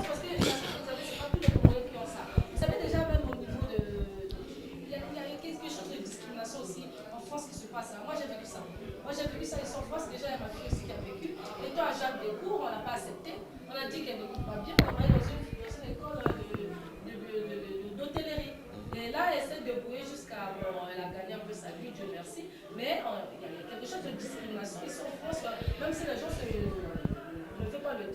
de ces choses. Vous avez eu beaucoup de chance. Il y a beaucoup de Congolais qui n'osent pas. Il y a la couleur de peau qui joue aussi. Il y a des personnes comme vous avez dit. Il ne faut pas avoir peur de ça, puisque ça a été... C'est pas tout le monde qui connaît beaucoup de choses. Bien ici, sûr, hein. mais c'est juste... Le seul souci, c'est l'intégration qui est... Il y a beaucoup de gens qui sont là, en vie dans les... Il y a beaucoup de gens qui vivent que du RSA. Il y a beaucoup de gens qui ne connaissent pas leurs droits ici en France. Il faut connaître des associations, il faut connaître ceci, mais je vous dirais que vraiment, chapeau pour vous. Vous avez... Merci beaucoup, merci beaucoup. Mais voilà, peut-être que M. Ngoma... Merci beaucoup. Revenons à ton projet que tu avais sur l'environnement. Oui. Là, tu as face de toi un environnementaliste, moi je suis ingénieur. D'accord. Le problème de ce projet, comme l'a dit M. Eric, parce que si vous étiez parti, vous devez échouer. D'accord. L'échec était là. Parce que là, vous partez, vous ne connaissez même pas le lieu, vous n'avez pas fait l'étude de faisabilité. Exactement. Vous Exactement. n'avez pas pris les contacts au niveau des autorités congolaises. Oui. Déjà, au Congo, qu'est-ce qui s'est passé? C'est ce que je disais tout à l'heure. Oui. C'est pour nous le marché. Ce que vous devez venir là, c'est vous devez dire que c'est un marché. Du coup, toi, tu es venu avec les blancs. Donc, vous êtes venu avec l'argent. Oui. Déjà, Exactement. vous voyez l'argent. Oui, oui. Vous allez commencer par exemple à la mairie de Brazzaville, parce qu'il fallait commencer par la capitale. Vous allez être accepté. Vous avez donc le premier contact que vous allez faire, il fallait passer par le ministère. D'ailleurs, c'est la primature là-bas. Vous allez commencer par la primature. D'accord. La primature va vous envoyer au ministère de l'urbanisme et du territoire. Après là, vous allez passer au niveau de la mairie. Vous voyez? Donc, il y avait D'accord. déjà 3 institutions qu'il fallait prendre contact avant de partir. Si et seulement si ils vous acceptez de réaliser votre projet. Et cela se passe que sur place. D'accord. D'accord. Prenez contact avec ces gens-là, avec les 2 ministères-là et la mairie, en ce moment-là. Maintenant, là, je crois qu'il y avait même un truc qu'ils ont créé, les grands travaux. D'accord. Il faut passer peut-être avec ces gens-là, prendre contact avec eux, leur soumettre votre projet. Mais je ne vous dis pas que vous allez échouer, mais c'est quand même, ça sera difficile. Très difficile. Vous allez réussir. Très difficile. Vous allez réussir, mais il faut vraiment forcer, il faut connaître le terrain et avoir de la patience. Très difficile. Tel que je connais le blanc, par rapport à ces réalités d'ici, quand il vient pour vous aider, il se dit qu'il vient pour vous donner le lait, et quand vous commencez à vous mettre déjà les bâtons, Bien sûr, bien sûr. il va prendre son avion et il va revenir. Il va dire que vous n'en avez pas besoin. Ok. Donc, toi, ce que tu vas faire, c'est d'abord balayer le terrain, comme on dit. Tu arrives sur place avec ton projet. Ton projet, si tu l'as déjà dans une clé USB ou bien en papier et tout, même en tête. Tu gardes ça dans ta tête. Ne donne à personne. D'accord. Parce que ce sera un projet qui sera détourné. Et les gens vont l'utiliser en mauvais escient. Bien sûr. Ils vont échouer. Bien sûr. Parce qu'on a toujours dit que le promoteur du projet, c'est l'exécuteur du projet. Parce que c'est lui qui l'a conçu, c'est lui qui l'a conçu, qui sait la finalisation de son projet. Mais à Brazzaville, quand tu arrives avec un projet, tu dis oui, mais petit, c'est bien et tout. Bon, mais laisse-moi un exemplaire, on va voir et tout. Toi, tu reviens ici pour venir parler avec tes techniciens. C'est lui qui va se passer là-bas pour le technicien qui a initié le projet. Donc, ton projet est déjà dérouté. D'accord. Donc, il faut d'abord faire beaucoup d'études de faisabilité et surtout de terrain. Avoir des personnes de confiance qui peuvent vraiment... C'est ça que je tente de dire, qui nous ouvrent les portes. Bien sûr, justement. Nous avons des relations, nous avons des... On n'a pas l'argent, mais on peut créer... Tu sais, au Congo, une personne qui travaille nourrit au moins 4 personnes. Exact. Donc, c'est déjà bien. Exact. Si aujourd'hui je vais créer une petite entité de travail, de ramassage de poubelles, comme tu le dis là, je vais prendre 4-5 personnes qui vont nettoyer la ville de Brazzaville avec les moyens. Bien sûr. Ça va nourrir combien de personnes? Ça fait déjà plus de 20 personnes qui vont nous nourrir derrière. Exactement. Mais, c'est ce que je suis en train de dire tantôt, je peux me tromper. Mais, tu vas réussir. Et il faut vraiment avoir... Et dites-vous bien, à travers ça, à travers cet incinérateur, ça produit vraiment de l'électricité. Et cette électricité, nous pouvons donner des revenus au sein de la population afin de... Voilà, pour dire aujourd'hui que je suis congolais, je suis né en France d'origine congolaise, mais pour dire que j'ai besoin d'aider mon peuple et d'y vivre même, si je pouvais, mais on a un manque de solidarité, nous les Congolais. Par exemple, un exemple, voilà. Voilà. Parce que moi, personnellement, ici, Oui, mais je vais vous dire une chose. Ici, étant né en France, nous avons quand même des choses que ici on puisse savoir, mais c'est quand même extraordinaire. Moi, en faisant ma formation dans l'immobilier, je vais vous dire vrai, j'étais le seul noir. Voilà. J'étais le seul noir. J'ai vu des avocats, des chirurgiens qui ont changé d'option, de métier. Et ça m'a un petit peu choqué parce que les gens, enfin, de chez nous, n'osent pas y aller devant. On peur, on dit, mais pourquoi aujourd'hui, on voit plusieurs Congolais qui sont dans la sécurité. Faites une formation, faites des choses, mettez-vous de l'avant. Allez-y, n'ayez pas peur. Même pour acheter une maison. Quand je parle avec des Congolais, la plupart, comme là, j'ai eu des contrats, j'ai eu 4 contrats, c'était que des blancs. Mais je me suis posé la question, mais je me suis dit, mais les personnes congolaises qui sont en CDI ici en France, par exemple, un homme et une épouse qui gagnent peut-être 1600, 1800 euros, peuvent faire un crédit, mais sans problème. Et qui sont propriétaires comme tout autre. Et pour aider leurs enfants, pour plus tard. Et les gens ne comprennent pas cela. On voit des blancs aujourd'hui, on voit les jeunes, au bout de 18 ans, ce jeune a une voiture, a déjà une maison et a la société. Pourquoi? Parce que leurs parents se sont engagés, dès la naissance, de mettre de l'argent de côté pour que ce jeune homme puisse faire plus tard des études. Et nous, c'est ce qu'on ne fait pas, en tant que Congolais. Et je trouve ça regrettable. Je ne sais pas si mes grands frères, je ne sais pas si je dis vrai, mais pour moi, c'est vraiment des choses qui sont très étonnantes. Donc je sais. C'est vrai, mais quelque part, c'est un problème de culture, un problème de volonté. En fait, c'est ton expérience, je la respecte entièrement. Mais juste un conseil, il ne faut pas être défaitiste quand on veut monter un projet. Et on le monte où? Dans un pays tel que le nôtre, avec tout le blocage administratif, socio-politico-culturel, voire ethnique ou interethnique qu'on peut connaître. Je pense que tu as des idées, tu as des projets. Juste un conseil de grand frère, ne baisse pas les bras, fonce encore. Fonce encore, je pense que ça aboutira à quelque chose. Parce que chaque chose, au commencement, paraît toujours ennuyeuse, dirait quelqu'un. Mais quand on s'applique avec persévérance, on savoure le fruit de patience. Il ne faut pas s'arrêter dès le premier obstacle du processus de l'accomplissement ou de la réalisation de son projet. Parce que, évidemment, toi, tu t'es en quelque sorte rangé dans une sorte de bulle d'échec, alors que tu n'avais même pas échoué et tu n'avais même pas encore commencé le projet. Mais c'est très dangereux. Je te dis, voilà, je ne suis pas allé sur le terrain, je vais contourner la difficulté. Prochainement, j'irai sur le terrain, m'imprégner des réalités sur le terrain pour y revenir. Est-ce que des gens que tu as envoyés, je ne sais pas comment ça s'est procédé, ils t'ont rapporté des informations fiables sur le terrain? Je sors du Congo il y a quelques jours. J'ai vu des choses que j'imaginais de travers. Quand je suis revenu, les gens m'ont dit que j'ai changé. Mais oui, j'ai profondément changé, drastiquement changé. Parce qu'apparemment, je me suis aussi laissé emporter dans la tromperie de ce que on te dit, des on-dit, les vérités par oui-dire. Va sur le terrain, tu découvriras. Je pense que c'est très intéressant, un jeune Congolais. Parce que quand tu dis la santé, t'en profites. Tu imagines bon. Attends, je vais te dire une chose. Je suis au centre-ville. Je quitte le beach, le port.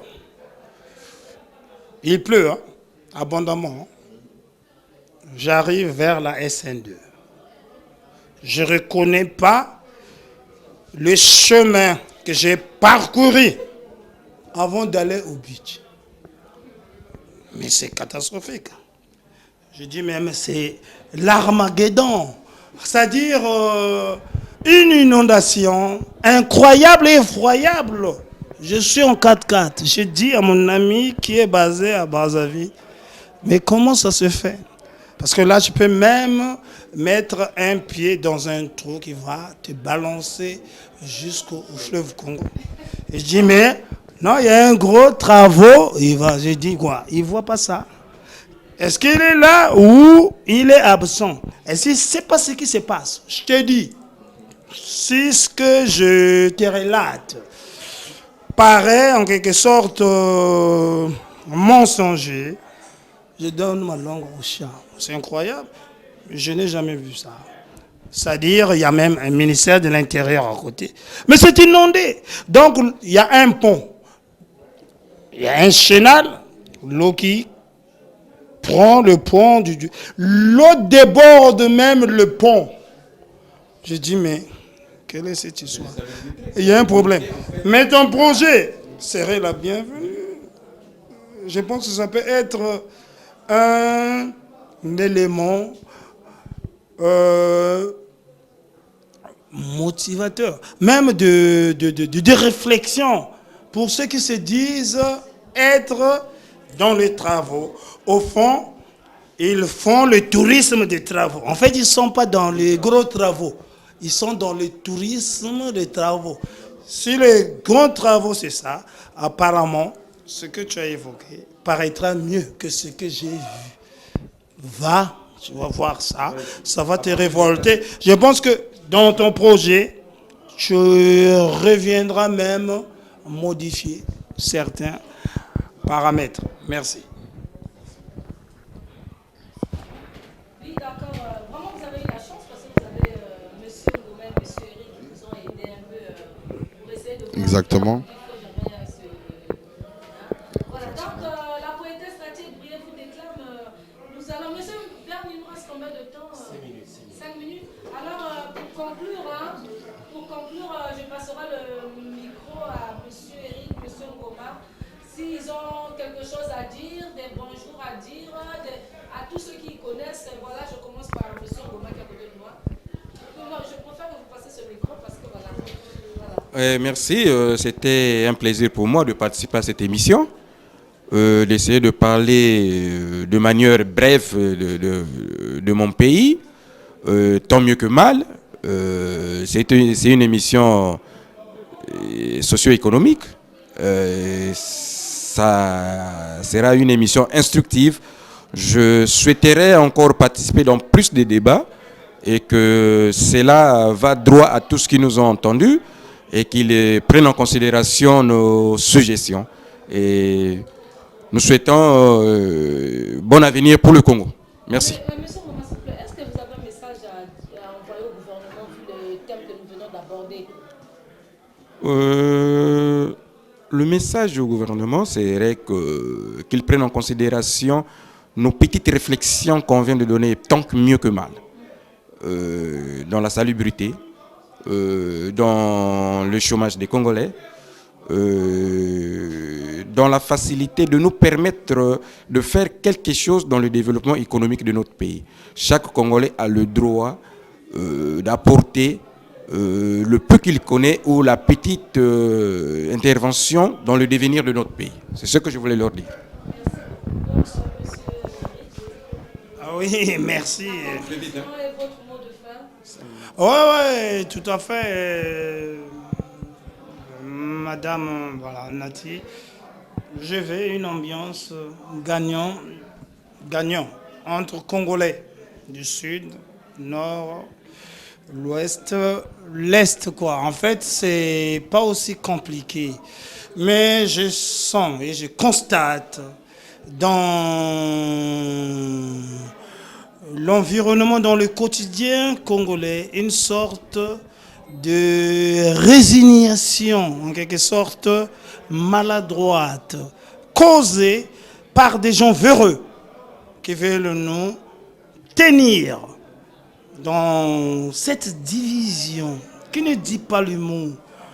mais qui ne fait que l'avantage de leurs intérêts égoïstes et malveillants.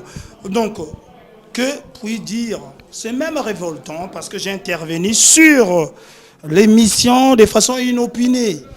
Si on me l'avait dit en avance, je me serais préparé avec des arguments fiables pour dire que assez de voir les Congolais, semble-t-il, traités de voleurs, de boueurs, de souleveurs de cartons, parce que la réalité, au fond, nous ne la connaissons pas. Mais qui traitent ces Congolais-là de voleurs, qui traitent ces Congolais-là de boueurs, qui traitent ces Congolais-là de souleveurs de cartons. Sait-il regarder sur sa petite glace pour se dire que moi, je suis une personne complète, intègre, animée par une volonté du changement? Je pense que je m'arrête là, juste pour dire que ceux qui nous occupent, surtout aux autorités, pour un peu enchaîner, avant que tu me reposes la même question, qui incarne la volonté de la patrie congolaise, de mettre à la place des gens aux convictions solidement forgées. Je pense qu'ils sont là. Ils ne sont pas morts. Ils ne sont pas ailleurs. Ils les connaissent là où les trouver. Évitons l'égoïsme, évitons les tribalismes, l'ethnicisme. J'en ai terminé pour l'instant. Je pense qu'on aura l'occasion de se retrouver pour la même émission. Merci. Monsieur Lala, un dernier mot pour nous insérer votre événement qui va se passer. Oui, bon ben merci à vous Nati Brié et à Haïti Média Télé. Donc de ma part, je dirais vraiment au peuple congolais d'être ambitieux, de se battre pour le pays, d'aller au Congo comme moi. Merci à mes grands frères aussi de m'avoir conseillé, soutenu, épaulé, car ce projet je le ferai. Donc voilà, tout simplement ça. Et je voudrais dire pour mon événement qui aura lieu le samedi 12 mars, donc c'est spéciale journée de la femme, ça va se passer au 49 avenue Henri Barbus, c'était une salle qui s'appelle le Cargo, dans le 93 à Bobigny. Donc je demande à tout le monde de participer à cet événement. Donc voilà, merci à toi Nati et merci beaucoup. Alors, très chers téléspectateurs, la poétesse Nadia Brié vous déclame votre émission littéraire, culturelle, musicale, tous azimuts, tous les deux samedis dans le mois, de 18h à 20h en direct de www.haitimedia.tv sur Clin d'œil Télévision, donc au 41 rue d'Alsace, dans mon restaurant Nadia Brié à Gare du Nord.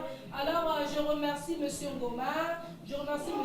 Eric, je remercie M. Cédric d'avoir participé dans cette émission. Et je remercie aussi Clin d'œil Télévision. Prochaines émissions dans 2 semaines sur le thème des enfants de la rue à Brazzaville et la corruption.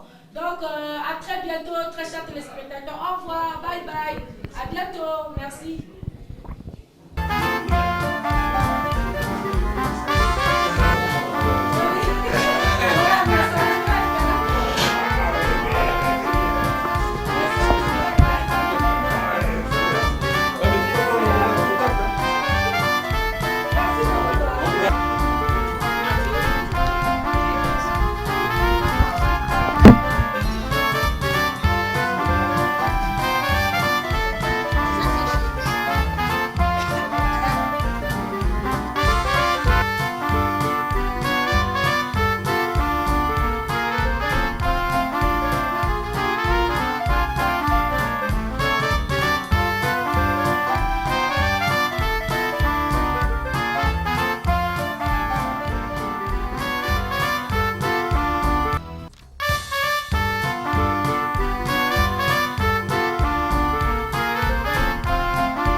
à 20h sur Clin d'œil télévision en direct de www.haitimedia.tv. Il légitime, ce bout de Paris porte la région place des Antilles. Nous devons l'honorer et lui donner une âme. Haïti soupe aujourd'hui, hein. Haïti, c'est un pays de toutes les résistances, résistance à l'esclavage, résistance à la colonisation, résistance à la dictature, résistance à la misère, résistance à la faim. Là est l'espoir. Il faut continuer à se mobiliser pour aider Haïti. Merci. Merci beaucoup. Nous saluons déjà toutes compatriotes radio qui captent nous et en même temps télévision Clin d'œil TV.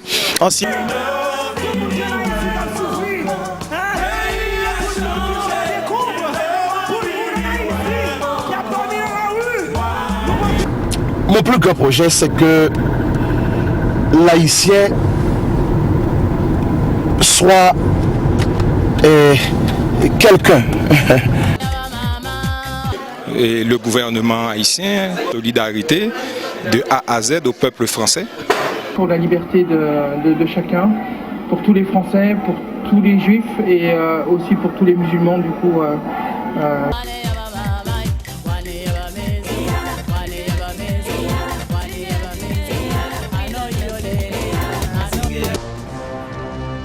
Toute l'équipe Clin d'œil télévision. C'est ça, des centaines d'émissions, des milliers d'artistes et des personnalités en direct tous les vendredis à 20h. S'appelle Grotte d'Haïti entre imaginaire et réalité. Va donner, quand on écoute le président Martelly, c'est une très bonne chose, mais voilà, c'est le futur, l'avenir qui nous le dira. On verra, c'est encore trop tôt pour poser un...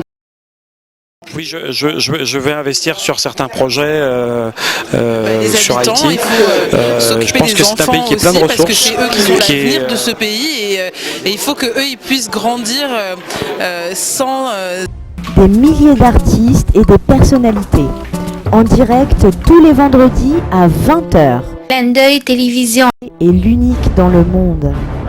Votre avis nous intéresse sur contacthaïtimediatele.com.